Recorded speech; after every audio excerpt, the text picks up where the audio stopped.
Do you know the most common question that clients have? Like, it comes up at least 2 or 3 times every single week. Any guesses?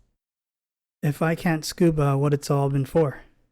Yeah, there's probably people who ask that, but not my clients.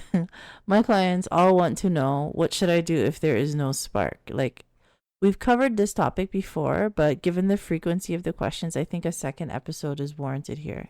Yeah? Yeah. All right, let's get into it. Assalamu alaikum and welcome to the Muslim Marriage Podcast, where we show you how to find and build a healthy marriage as a Muslim. I'm Zahra Hassan. And I'm AJ, and we've been married for 4 years. If you like our videos, please comment and subscribe. Ask your questions below or on our website, and you may feature in one of our videos with your permission.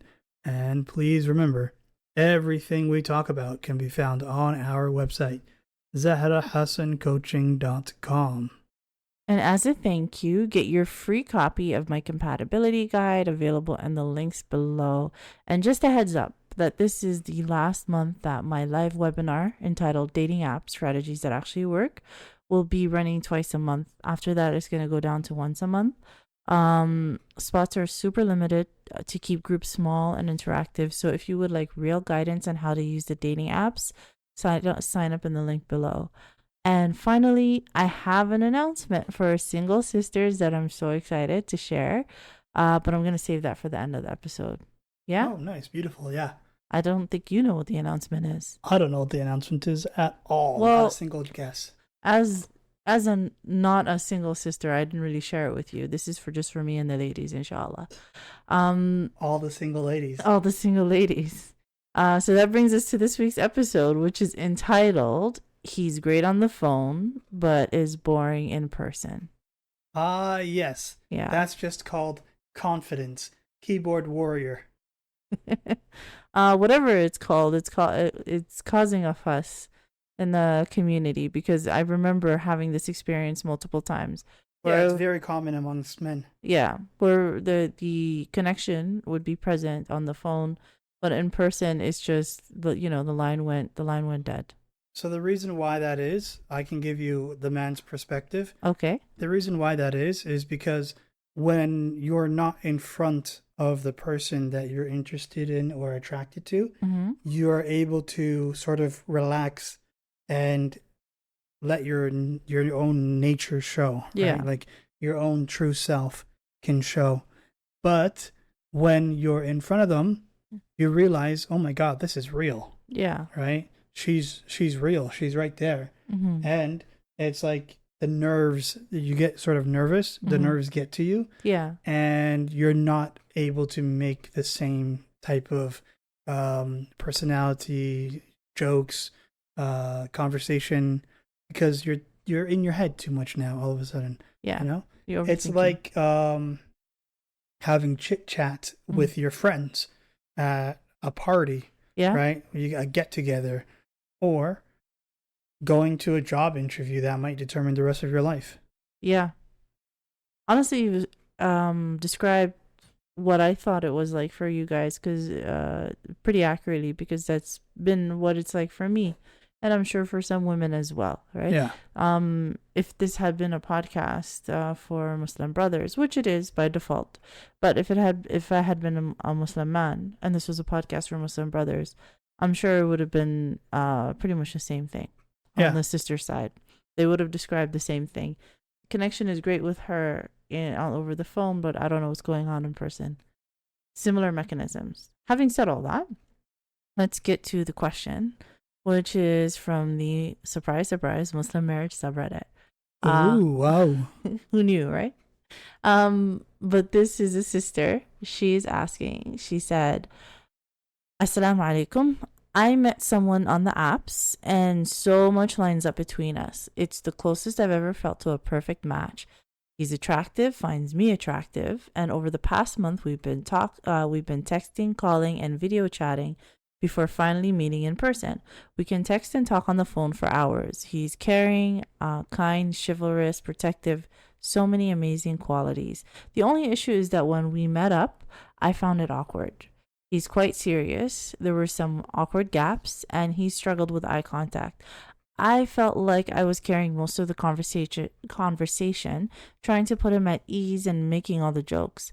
I know first meeting nerves can play a part, but he told me he wasn't nervous at all, which makes me worried that's just his natural way of being.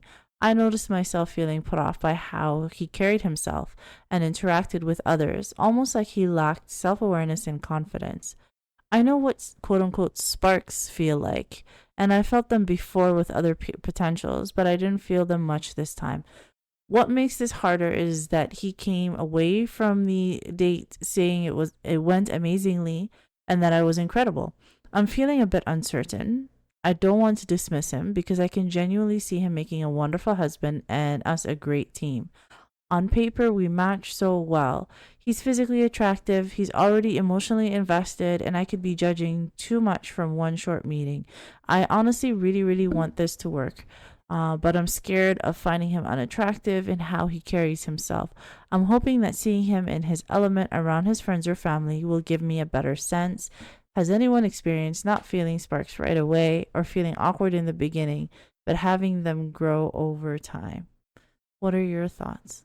Okay, so I think he was feeling nervous, or Mm-hmm. perhaps he was feeling some other type of emotion, Mm-hmm. but maybe the first date guide that he may have read online Yeah. may have told him to like exude confidence or something like that, and perhaps he may have interpreted that as don't let them know you're nervous, you know. Yeah, I think it's a good idea for her to see how he interacts with friends and family. Yeah. um the fact that he's able to interact with her on the phone, Mm-hmm. usually on the phone is where you get the person's true personality, Yeah. because it's a level removed. Yeah. In person it's difficult Yeah. to bring out your true personality with people, Yeah. because you're worried that you're going to be judged, you know. You're worried that you're going to have to dial it back. Of course. Like, we bring it back to the job interview thing. Mm-hmm. People in job interviews, they usually don't crack jokes. Agreed. I mean, unless you're interviewing with me, Unless you're interviewing to be a clown. which is how I conduct most of my interviews, to be perfectly honest. Which explains why we're starting a business instead. Yes. I'm just joking. But yeah, no, nerves are probably a factor here. They're Mhm. probably a factor here, and she understands that to some extent. But there were a couple of things that were jumped out at me. Yeah, he said that it went amazingly Yeah, on his end. on his end. So she's worried that this is a closer reflection of how his personality is, than how they spoke on the phone. And given that, that she's worried that they might not actually be compatible, that there might not be a connection. I think she has it backwards, right? Okay, yeah, Because she said she had to carry the conversation. yeah, She must have done a good job, yes, she because did. he enjoyed the conversation. He said it went amazing. Right? Yeah. So that means that she's as comfortable over on the phone Mm-hmm. as she is in person.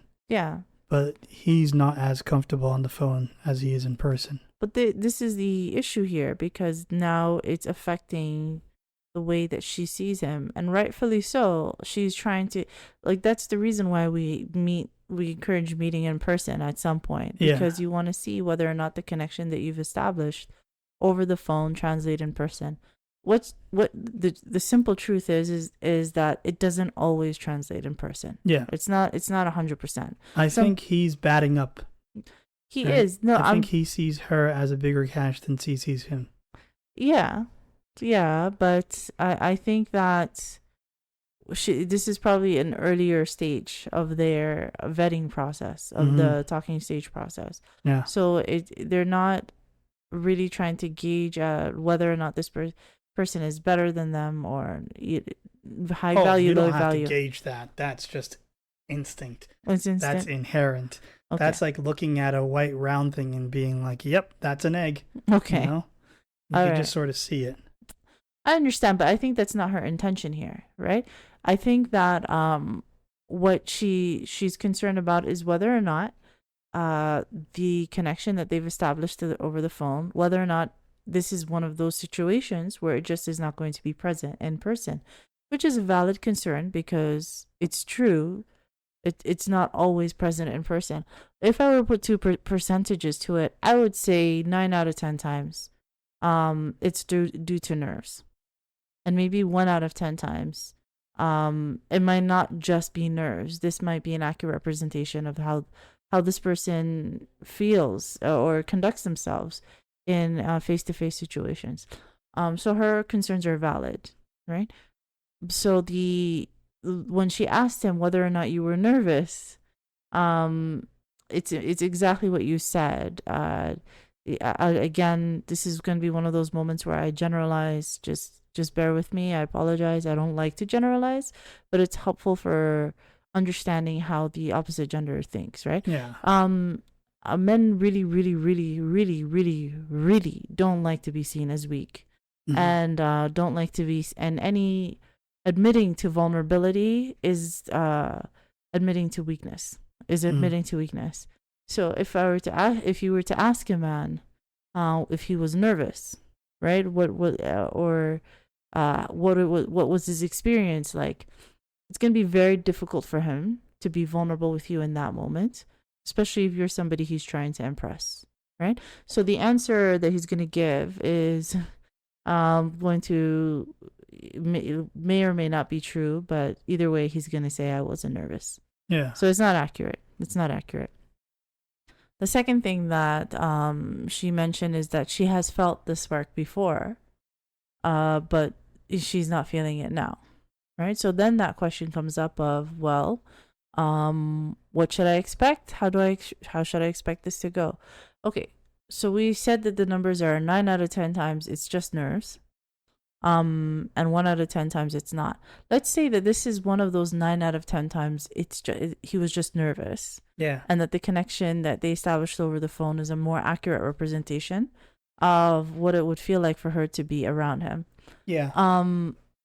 Let's say she continues on. She gives him another chance. How do you think this will go? He becomes more and more in line with his over-the-phone personality. Yeah. But then overall, like, how do you think this will go? Like, do you think this is going to lead to marriage? Like, I think there's a strong potential of it. Yeah. If it's just nerves. Yeah. So the reason why I asked that is because every single time a client comes, comes back and updates me, or I reach out to her for an update of what's been going on, and she tells me I found this person and I'm getting married to him, or I have married him. The description of how their initial talking stage went is almost always exactly like this. That I've met somebody, everything checks out on paper. On paper, we're perfect. I'm attracted to him. He's attracted to me. The connection is great. He has good character. Logistics all check out. It's just everything's aligning. However, there's no spark. For in one reason or another. Usually after the first or second or even third meeting, they'll say there's no spark. Yeah. But everything else is lined up. That's almost always in fact, I can say always. That's always the description that clients give me when they're talking about how the talking stage went for the person they end up marrying. Yeah. On the corollary, on the other hand, people who are single and give me this description don't always go on to marry this man. Yeah. Now, does that make sense? Yeah. Yeah. So not 100% of people who meet somebody fitting this description end up marrying them. A large number of them do, but not all of them end up marrying them. However, almost 100% of the people who end up married give a description similar to this. Does that make sense? Yeah. So whenever I hear this description from a client, I know they're on the right track, and that this is very likely somebody that they'll go on to marry and be very happy with, in Shaa Allah. Yeah, so this is the reason why I chose this question, is because this description is so important. So if at some point, if you were listening to this episode, I would earmark this episode and specifically earmark this question so that you can have a feel for what it will feel like when you start meeting the right people. That they are perfect on paper and without a spark. Right. Okay, so I know we've spoken about this before, but let's talk a little bit about the spark. What is the spark and why is it so important? I saw it once in Transformers movie. Oh. Yeah. The Allspark. They're very, very rude. They're hoarding all the sparks. All the sparks? That's why some people can't find sparks. Yeah. They took all the sparks. But sparks don't necessarily have to be there at the beginning. Yeah. Right? I think the spark, the concept of the spark, Mm-hmm. is a romanticized a non-Muslim concept. Yeah. Where people are, quote unquote, more free to do other things, right? And so they're confusing passion with the spark. But passion is not supposed to be there before marriage. Yeah. You know? Yeah.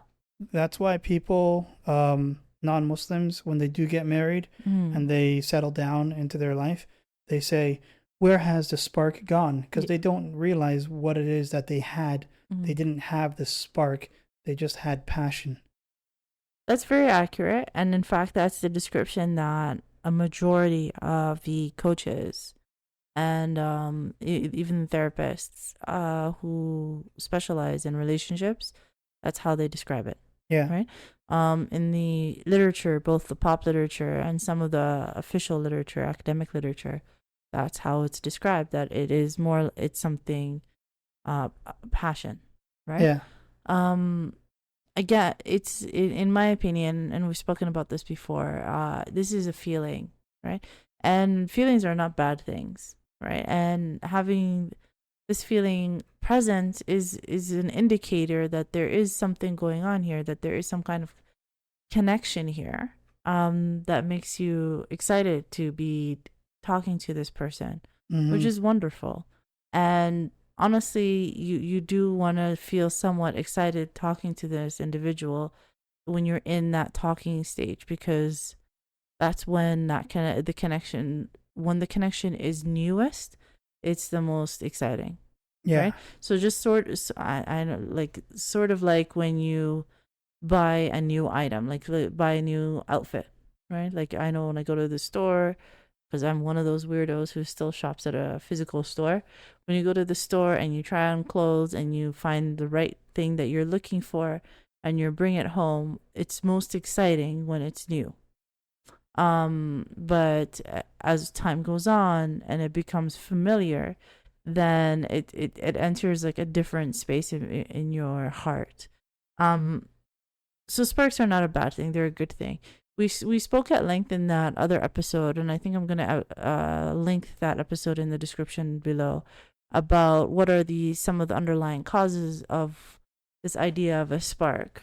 Sometimes this can be influenced by us having underlying core wounds related to not feeling worthy, not feeling enough, and having this subconscious construct that love is something to be earned and I need to earn it. And that when we meet somebody who the way that they're treating us is in line with this construct, that they are operating from a place of everything is conditional and all of that's familiar. And then they do that hot, cold, push, pull, and it's possible that they can be creating a spark, generating a spark through manipulation. That happens, right? Yeah.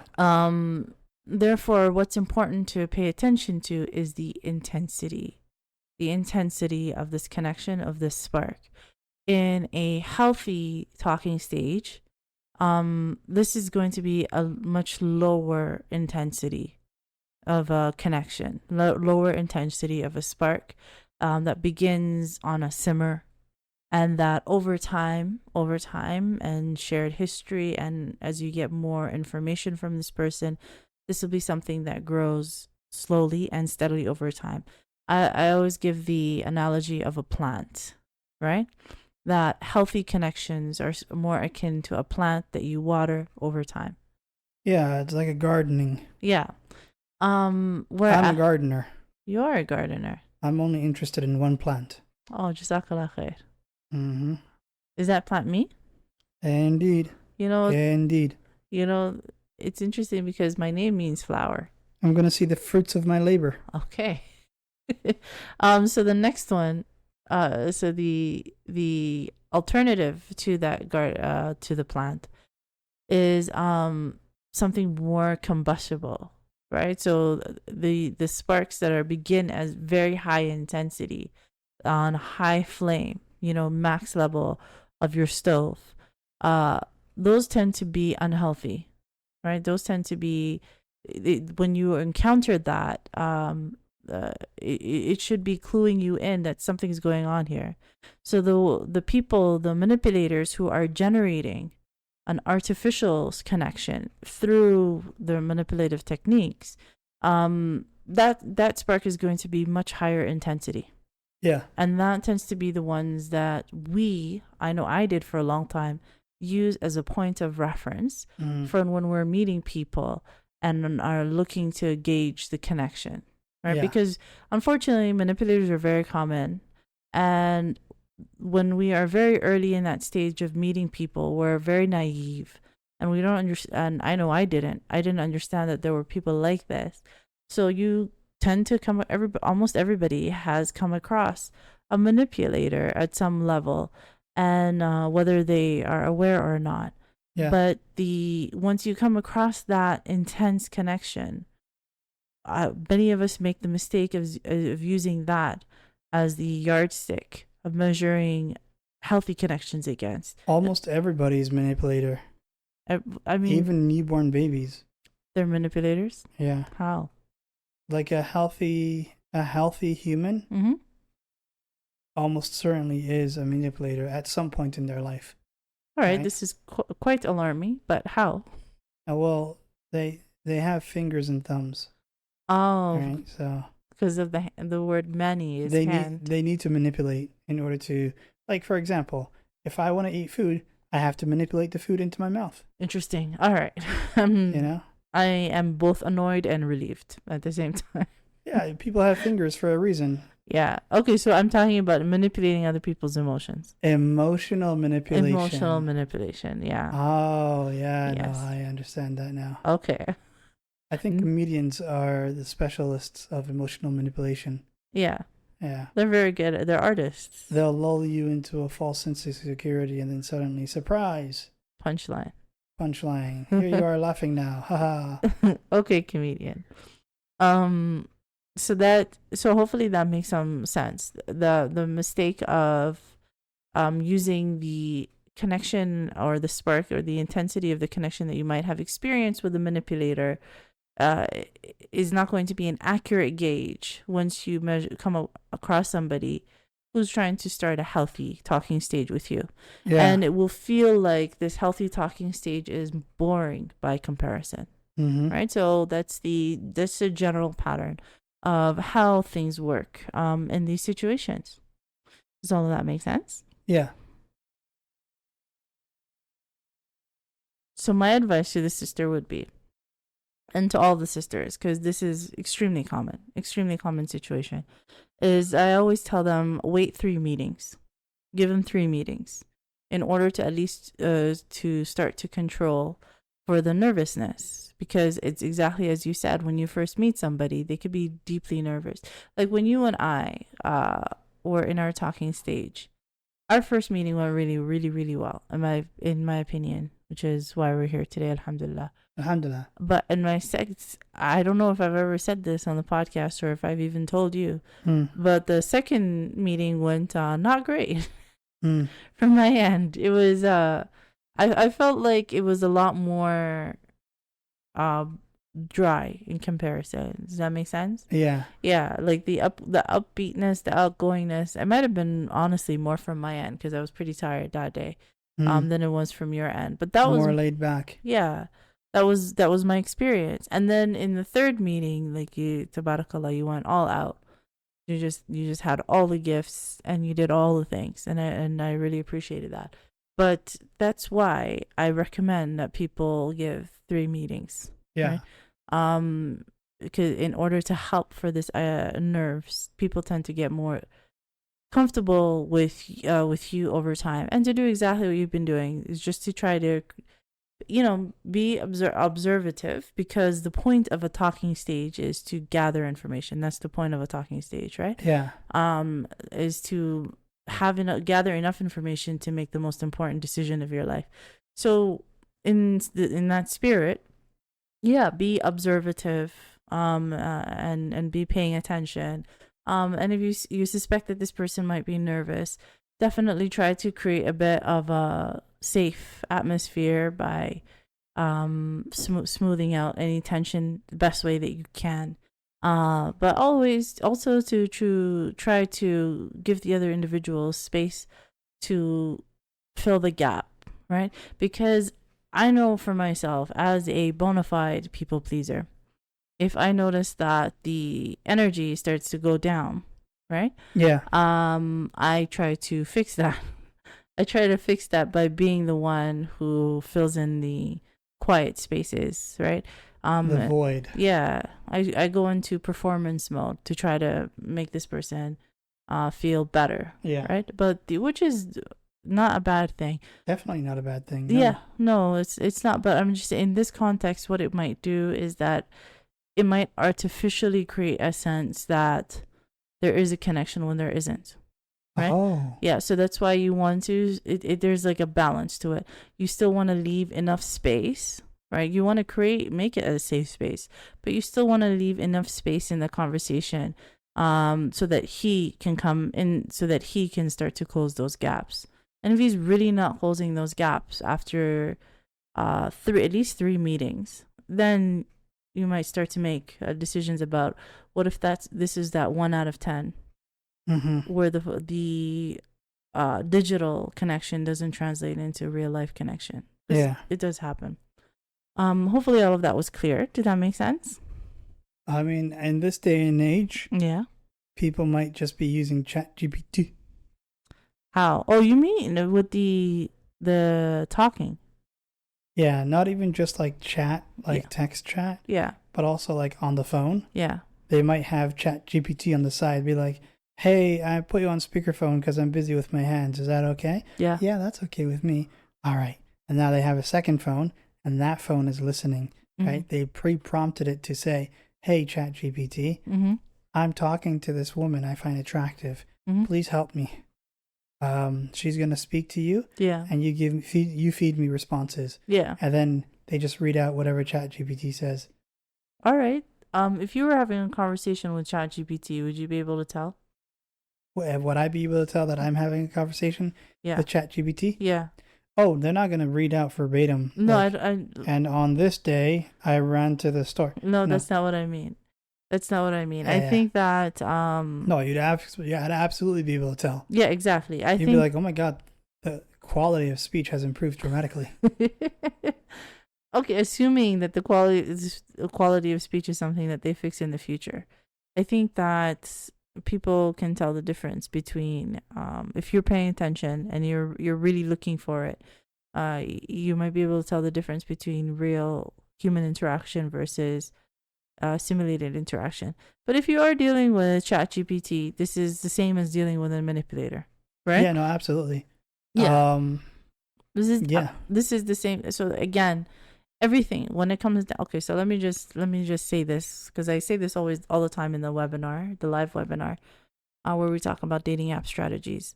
There are plenty of wonderful good men, right? They exist. Not only do they exist, they are very, very common. And just like us women, when these good men decide that they want to get married, the first thing that they do is they download a dating app. So the truth is that they are all on the dating apps. But regardless of how you meet them, what is also true is that for every good man that you meet, you're going to have to, there are 50 wrong men for him.